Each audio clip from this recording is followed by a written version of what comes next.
retrouve aujourd'hui au SPACE. On va parler climat, on va parler environnement et je vous invite justement à me suivre pour retrouver le stand de l'interprofession.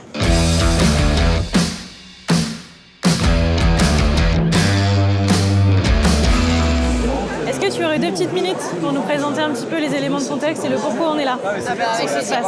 Allez, viens, on y va.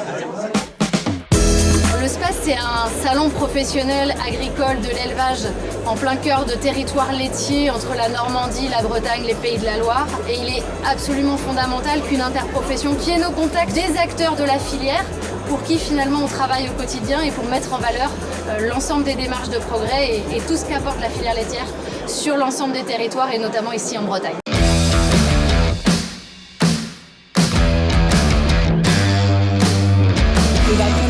On va sortir du stand et on va essayer d'aller voir Jean et Mathilde qui s'occupent des sujets liés à l'environnement au CNIEL sur l'atténuation et l'adaptation au changement climatique. Ça s'inscrit complètement dans la démarche de responsabilité sociétale France Terre de Lait. Et une des initiatives qui est nécessaire pour aider les éleveurs à lutter contre le changement climatique, c'est la démarche ferme laitière bas carbone. Les objectifs de ferme laitière bas carbone, c'est de pouvoir réduire l'empreinte carbone du lait de 20% d'ici 2025. On ne travaille pas en direct avec les éleveurs, on est plutôt là en coordination de projets techniques. Et on est ensuite amené à diffuser ces résultats techniques à l'ensemble des acteurs de la filière de terrain pour fournir des références et avoir des arguments mesurés pour aider les éleveurs sur ces sujets. Aujourd'hui, on considère que notre responsabilité, elle va au-delà, on va dire, de l'apport de nos usines et qu'on a un devoir d'accompagner à la fois les producteurs pour leur donner la visibilité, les conditions qui fassent qu'ils puissent eux-mêmes faire évoluer leurs pratiques. Que dans nos usines, on a des engagements extrêmement forts et proches maintenant pour qu'en 2025, nos usines contribuent à un engagement zéro carbone.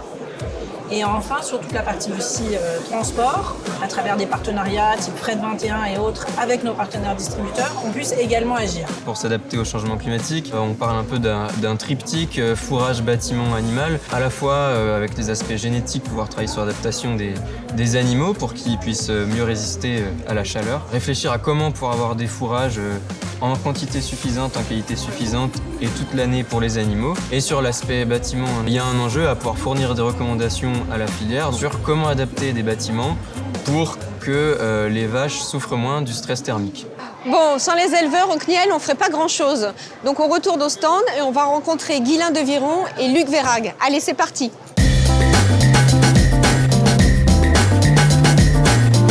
On a lancé le plan de filière, on s'est engagé à répondre à des questions d'attentes sociétales fortes, le bien-être animal, l'environnement.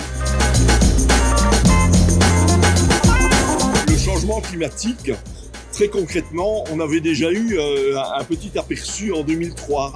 On a pris conscience de ça et on s'est adapté.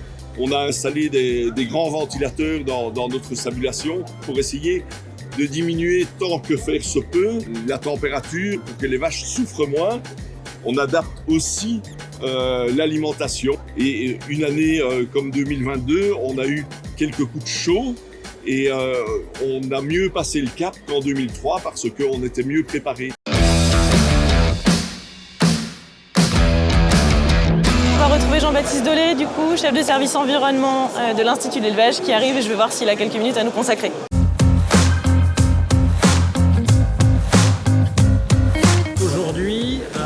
L'alimentation représente 10% des émissions de gaz à effet de serre d'un citoyen. Et donc il y a des leviers pour réduire cet impact aujourd'hui. Et donc l'objectif, c'est de pouvoir mettre en œuvre ces actions dans les exploitations et donc d'impliquer les producteurs dans des démarches de progrès. Donc on parle de réduction des émissions de gaz à effet de serre. Il y a un autre élément qui est souvent oublié, c'est la contribution de l'élevage au stockage de carbone. Ça permet de lutter très efficacement contre le changement climatique également, puisqu'on a des stocks de carbone dans les sols qui sont très importants dès lors qu'il y a une activité d'élevage associée à la prairie par exemple, ou à la présence de haies dans les exploitations. Aujourd'hui, le changement climatique, c'est une évidence. Alors même si nous, en tant qu'éleveurs, on le subit encore plus, et je pense que nos animaux aussi, on est obligé de se réinventer. Donc c'est notamment l'engagement vers la ferme laitière bas carbone. Excuse-moi, c'est l'heure de ton interview. D'accord. Ça te dérange pas? Non, j'arrive. Ah super, allez, on y va. Bah tiens, tu viens avec moi? Ouais, c'est parti.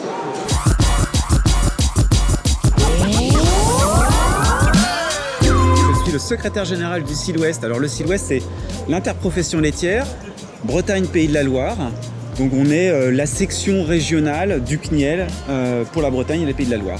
Aujourd'hui, pour le Sud-Ouest, il y a plusieurs enjeux pour être efficace vis-à-vis du changement climatique. Donc on va avoir un travail à la fois sur les bâtiments, mais aussi sur les variétés fourragères. Notre objectif pour la filière laitière de l'Ouest, c'est de s'inscrire dans une démarche bas carbone et d'être une des premières régions bas carbone en France et en Europe. Je vais donner un exemple concret. On s'est associé avec le projet Méthanalgues, conduit par l'Institut de l'élevage, pour regarder comment l'alimentation à partir d'algues peut éventuellement diminuer les émissions de méthane chez la vache. Voilà. Donc on s'est associé à ça. C'est un programme de recherche et on espère que ça va avoir des répercussions positives. Et voilà, le space c'est fini. On a rencontré plein d'éleveurs, de partenaires, plein de monde. On repart avec plein de projets, avec plein d'idées. Prochain rendez-vous au sommet de l'élevage à Clermont-Ferrand.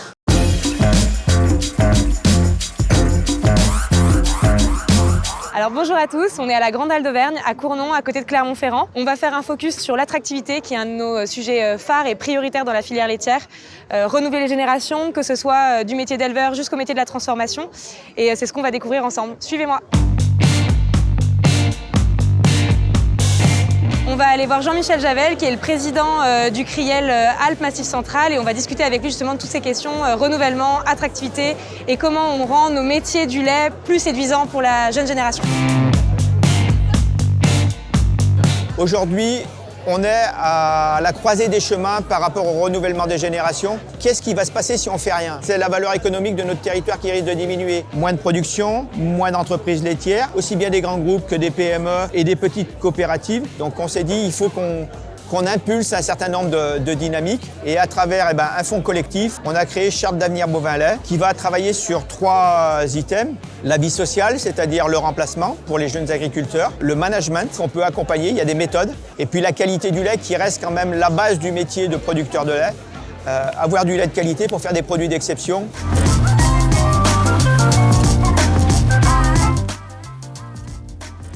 Comme je parle beaucoup, c'est facile de... Et Samuel aussi en vrai. Donc on peut parler longtemps. Le service de remplacement, en fait, ça a été créé par les JA dans les années 70 pour pallier le manque de main-d'œuvre dans les fermes avec la charge de travail qui s'est accrue régulièrement. Le gros de son travail, ça reste le remplacement accident, maladie, congé maternité, congé paternité. Par rapport aux jeunes, le service de remplacement, en fait, il a 2 avantages. Il permet pour les jeunes qui sont fils d'agriculteurs de voir un petit peu autre chose, c'est-à-dire d'aller voir différentes façons de travailler. Et puis ça permet d'attendre aussi, d'avoir un travail dans l'agriculture, de se former. Ça, c'est un concours national qu'on propose, un challenge aux classes de BTS Axe ou PA, première année. Qu'est-ce que vous voulez faire après? Éleveuse de vaches laitières et de... Et ben voilà, regarde. Magnifique. Regarde ça. Le CNIEL, il y a 3 ans, a proposé une action concrète qui s'appelle le Challenge France Terre de lait. Et l'idée, c'est de permettre à des étudiants de partager une étude qu'ils vont réaliser auprès d'une exploitation pour montrer la durabilité de cette exploitation. Tout ceci se traduit par un dossier écrit, mais aussi surtout par une restitution orale et à Paris. Et là, ce jour-là, ça permet de réunir les étudiants, les enseignants, mais aussi les responsables professionnels. C'est une vraie ruche ce jour-là où on va avoir beaucoup d'échanges et c'est peut-être pour certains l'occasion de s'orienter sur la filière lait. On prolonge nos échanges avec le directeur d'un lycée agricole d'Aurillac. Suivez-moi.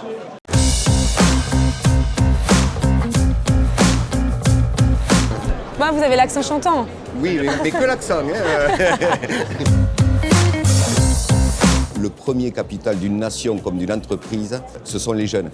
Il y a autant de rêves et de projets qu'il y a d'étudiants. D'ailleurs, l'enseignement agricole s'est lancé un défi, c'est l'individualisation du parcours de formation. Se recentrer sur notre territoire en besoin de formation, etc. Aujourd'hui, on le voit bien.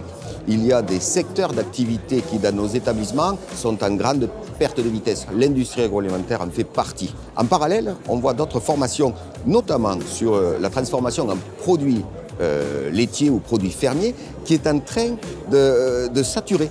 Alors on s'est posé la question, mais comment est-il possible, alors que les secteurs d'activité et de pratique qu'il va y avoir dans les cours sont relativement proches? Tout simplement parce que produits fermiers, auprès du grand public et donc de nos jeunes, passent très bien. Par contre, industrie agroalimentaire, d'abord il y a industrie ça plaît moins, c'est moins glamour entre guillemets. Et puis agroalimentaire, il faut se rappeler quand même, on a eu des scandales importants. L'image aujourd'hui est importante chez les jeunes, ils sont en permanence sur les réseaux sociaux. Le choix d'une formation se fait sur un clip d'1 minute 20. En changeant le vocabulaire aussi, on voit dès qu'on utilise des mots de process, les jeunes, ça ne leur parle pas. Si on parlait par exemple de valorisation des produits du terroir, valorisation des produits agroalimentaires, mais c'est des verbatims qui pourraient donner de la visibilité aux formations et donner surtout de l'attractivité.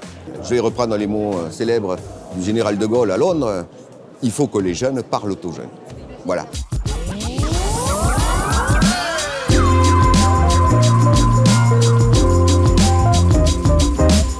Il y a une étude récente qui montrait que seulement 1 jeune sur 10 connaissait la réalité de l'industrie agroalimentaire, donc il faut qu'on les fasse connaître. Et ça, on peut utiliser beaucoup de vecteurs que sont les réseaux sociaux, une communication, des réseaux YouTube. Donc on travaille beaucoup, notamment avec l'interprofession sur ces sujets-là.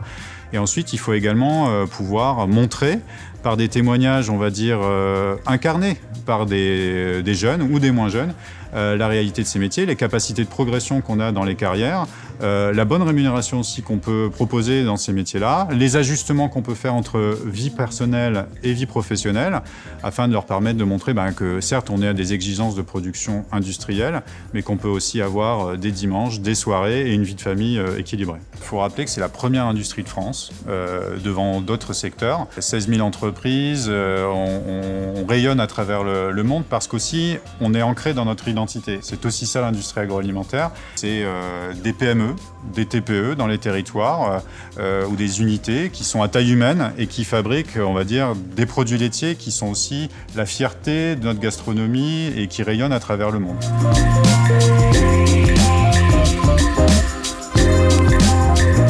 Gérer de la main-d'œuvre, c'est un métier, ça s'apprend. Et je pense que nous, exploitants agricoles, c'est quelque chose qu'on ne palpe pas forcément et qu'on apprend au fil du temps, quoi. Et je pense que derrière tout ça, d'être accompagné, et je pense que c'est une vraie nécessité.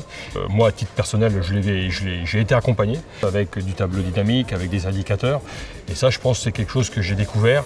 Et vraiment, j'ai vu que les salariés avaient apprécié et apprécient ce rendez-vous du lundi matin que je me force de faire avec eux pour pouvoir justement planifier la semaine. Si demain on veut des salariés dans nos exploitations, et je pense que là il y a un vrai levier, c'est comment que le salarié se retrouve aussi bien dans nos exploitations que dans n'importe quelle usine ou dans n'importe quel corps de métier, quoi. Et ça participe aussi, j'ai envie de dire, au bien-être au travail. Et puis peut-être dans les entreprises, on appelle ça un peu la marque employeur. Mais je pense que nous aussi, au sein de nos exploitations, demain, on doit aussi le travailler.